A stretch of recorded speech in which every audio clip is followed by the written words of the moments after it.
Hello basketball coaches and basketball players, my name is Alan from Al's Basketball Training, and today I'm going to show you a fantastic basketball play that you can use with your team. First, we're going to have player 5 pop up to that 3-point line, and we're going to have player 1 pass to player 5. At this time, we're going to have player 4 come down roughly to the mid area, right about there. And we're going to have player 2 cut down. Player 1 will then run past player 5, acting like this may be a dribble handoff, but it is not. And then we're going to have player 2 cut across the baseline, and player 3 is going to cut towards the key or the rim. He may be open for a layup, and player 2 is going to use 4 as a screen. This is the circle right here. And we're going to have player 2 open for a possible 3-point shot. In the video that you will see next, player 2 does receive the pass and will take the shot. However, after the video, I'm going to show you how this offense can run against some defenses.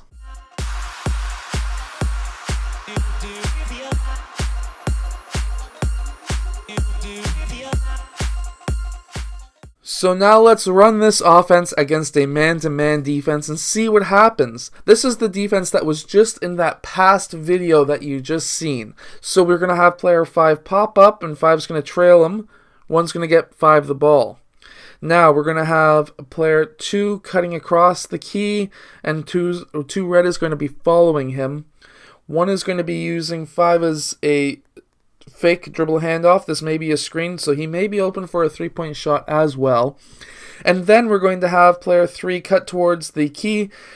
He could use player 4 as a screen as well. This kind of happens in the video that you just seen. So he may be open in the key. And now at the same time, player 2 is going to be using 4 as a screen as well, and he'll be popping out. Now, a few different things could happen. These two players, 2 and 3, could call switch, so they may switch off. If not, then they'll fight through, which would still leave player 2 possibly wide open for that shot as well. Now let's see this against a 2-3 zone. So this would be roughly what a 2-3 zone would look like depending on exactly where the ball is. And so what we're going to have is player 5 pop up to the 3-point line, which is where player 1 will pass him the ball. 2 will then drag off, and 1 will still be guarding player 1, and 4 will be kind of shadowing player 2, because obviously his zone kind of ends roughly around there. And player 5 is guarding the key. So now what we're going to have is player 2 cutting across the baseline. This now will have player 1 going across where player 5 would be. And now player 1 is still defending up top, cutting off that cross-court pass. And now we're going to have player 3. He's going to be cutting towards the rim. And now what I would prefer in this offense is have player 4 kind of back screen on player 1. That is what I would personally do in this offense, because this will now bring player 2 up to around that free throw line extended or corner area right there, where 5 could do a skip pass across, and this will now still be open for the nice 3-point shot.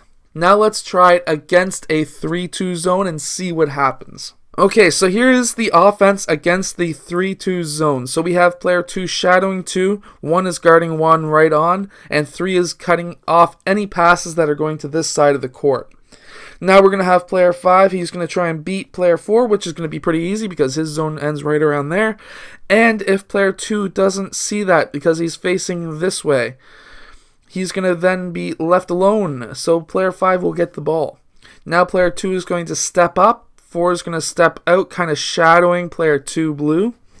And now we're going to have player 2 blue cut across the baseline, which will bring player 4 in.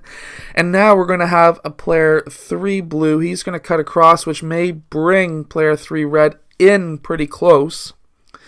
Now 1 is going to clear out. 1 is going to be red, was going to be guarding over there. This will now leave player 1 wide open on this side. And player 4 needs to be guarding the middle because now player 3 blue is cutting towards the center. So now this may become your now your number 1 option, unless player 1 now continues to follow player 1 blue and starts to double team player 5, and 2 doesn't drop off. Now what I would prefer is player 4 to set a screen on player 3, so that now player 2 blue comes out and he should be wide open for that 3-point shot as well. So now you've got 3 taken up the middle, so that's a no-go. We have player 1 blue who may be open for a shot and player 2 blue who may be open for a shot.